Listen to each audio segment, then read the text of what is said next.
We've talked a lot about that authoritarian alignment of external actors.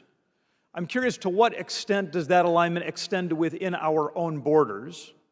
To what extent has the Chinese Communist Party identified and invested in partners that seek to undermine our country from within? That was one of the great concerns we saw when I was director of the CIA. It was obvious that China had an extensive intelligence network at play through their technology, whether it was Huawei or other sales, that they were using that for intelligence. They are very aggressive within the United States now on disinformation. Putin waged a disinformation campaign. China's doing exactly the same thing, using artificial intelligence very effectively to spread disinformation and misinformation in this country. That we should never forget this information space in social media and how the Chinese Communist Party has communist-directed entities that are on every one of our children's cell phones, passing information that is deeply filtered, designed for our young people here to undermine their idea and their understanding of America and our foundational ideas. We have to take serious action there.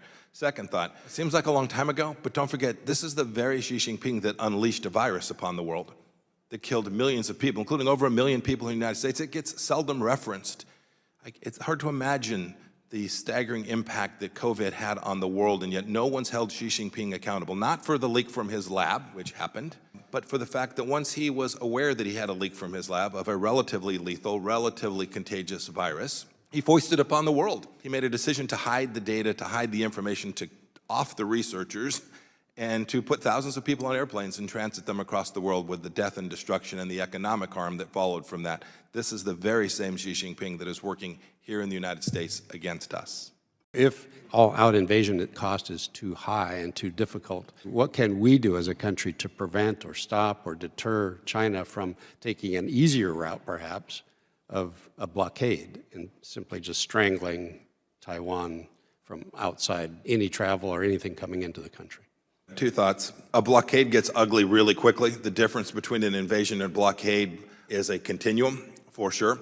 Once product ceases to flow out of Taiwan into the rest of the world, Taiwan is a country upon which the entire world is dependent daily for deliveries across the world. It gets difficult very quickly. It gets difficult for the Vietnamese, the Japanese, the Philippines, the Australians, even more quickly than it does for us here in the United States. My urging is not to think about the blockade as a more peaceful or more genteel solution to Xi Jinping's desire to bring Taiwan under his political control, but an act of war very much in the same way that an invasion would be. We know that this conflict largely begins with economics. Chinese Communist Party has been at war with the United States economy for at least 20 years. One could argue 40. It might well have made sense for the esteemed Dr. Kissinger to go and travel and open up relationships with the Chinese Communist Party back in 1972. It might have made sense in 1982. It made no sense by 2002, 2012, and certainly today makes no sense. It's dangerous for the United States to allow the Chinese Communist Party to have engaged here at home in ways that undermine the very foundations of our republic. And I know I'll get asked about this today, but I think it's important that when we think of the challenge from the Chinese Communist Party, we think not only about Taiwan, not only about the South Pacific and about the First Island chain, but about Los Angeles and Denver and Washington, D.C. and Chicago and my home state of Kansas. The Chinese Communist Party is working diligently inside the gates to undermine everything it is that we stand for. When he talks about American decline, he is not doing so passively. He is an advocate. He is working to achieve that very American decline here at home.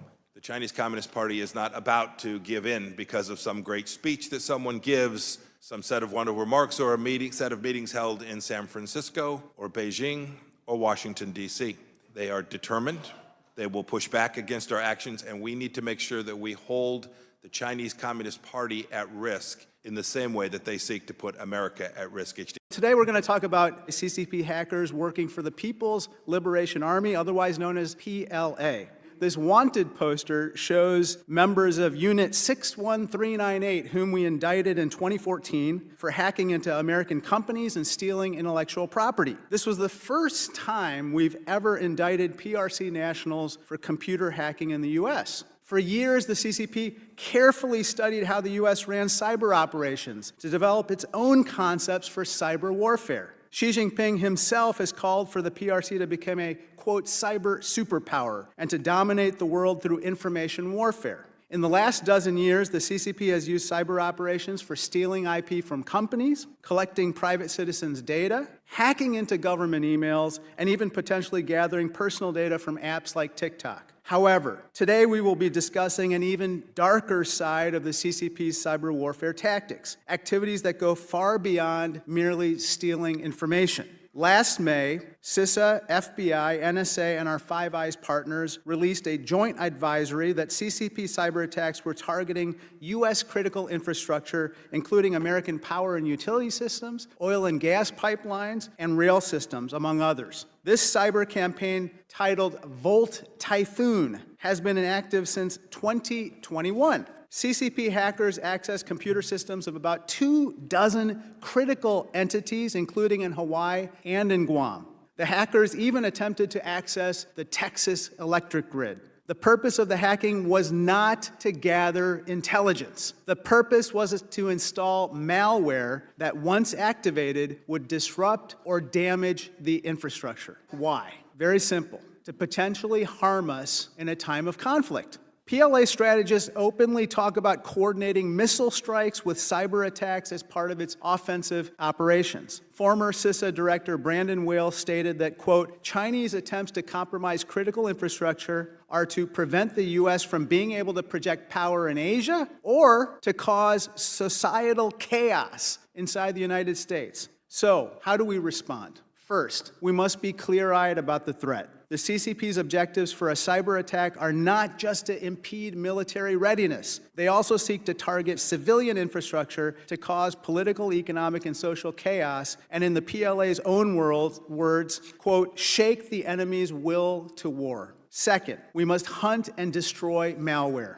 We need to discover and destroy all malicious code the CCP is attempting to hide within our networks and our critical infrastructure. Less than 48 hours ago, the Justice Department and the FBI were authorized to remotely disable aspects of a CCP hacking campaign underway now in order to protect our networks and devices. This is exactly the type of proactive action that we need to take. This is a picture of the CIA memorial wall honoring those who died in the line of duty. Last year, the CCP's secret police launched a recruitment campaign. They posted this picture with an article about the first CIA officer killed in the line of duty, whom the CCP claims they killed in Tibet in 1950. Now here's the rub. If you look at this article, the headline reads, quote, the first black star the CIA hung on the stone wall is related to China, exclamation point. Now, Secretary Panetta, I find this very disturbing. Nobody should glorify the killing of an American. Do you agree? Absolutely. Chairman Xi came to San Francisco recently and told us that he wants to, quote, make friends with us. But Secretary Panetta, this might be obvious, but friends don't glorify or laud the killing of each other's people, right? Absolutely. I think that this is yet another example of the need to always judge the CCP by their actions, not necessarily just their words. G42係2018年喺阿聯酋成立嘅公司，佢提供咗人工智慧同雲端運算嘅服務。2019年12月，阿布扎比衛生部同 G42宣布咗一個基因組計劃，將會搜集阿聯酋公民嘅基因組資料庫，以推動大規模嘅科學發現。咁當我哋談到 G42呢間公司嘅時候，我哋其實喺度講咩呢？呢個時候，我哋就要先講下中共同華大基因。根據澳洲戰略政策研究所 ASPI 嘅報告，中共從2013年開始就喺新疆同全國各地搜集民眾嘅 DNA， 並且建立咗一個 YSDR 資料庫。有咗 YSDR 資料庫同當地嘅家庭族譜，只需要採集一名男性嘅 YSDR 樣本，就可以匹配到同呢名男性有血緣關係嘅其他男性親屬，即係話無需採集所有中國公民嘅 DNA 樣本，就可以顯著提升基因監控能力。例如河南省透過採集全省10%嘅男性嘅 YSDR 樣本，以及建立全省所有嘅父系家庭族譜，就能夠達到對全省男性總數98.71%嘅基因覆蓋。按次喺全國實施，中共就可以實現對全國所有男性人口嘅基因覆蓋。而喺參與 YSTR 資料庫搜集嘅公司當中，就包括深圳華大法醫科技有限公司。呢個深圳華大法醫科技有限公司正係華大集團嘅全資子公司，而華大集團嘅華大基因到目前為止已經向180幾個國家同地區銷售咗3600套新冠快速檢測套件，喺18個國家同地區建立咗58個實驗室，其中部分設備由華大基因嘅慈善機構捐贈，並且由中共國大使館推動，作為中共國病毒外交嘅延伸。其中向美國內華達州捐贈咗中共國製造嘅新冠檢測試劑盒，遭到美國情報同安全官員嘅反對，佢哋對隱私風險表示擔憂，理由係華大基因可能濫用患者嘅 DNA。咁係邊個捐贈咗呢啲試劑盒呢？冇錯，就係阿聯酋嘅公司 G42。總而言之，中共大量搜集公民基因，華大幫助中共搜集基因，華大從全世界搜集人類基因，G42幫助華大提供工具。所以話，實際上 G42嘅背後係中共嘅資源同力量。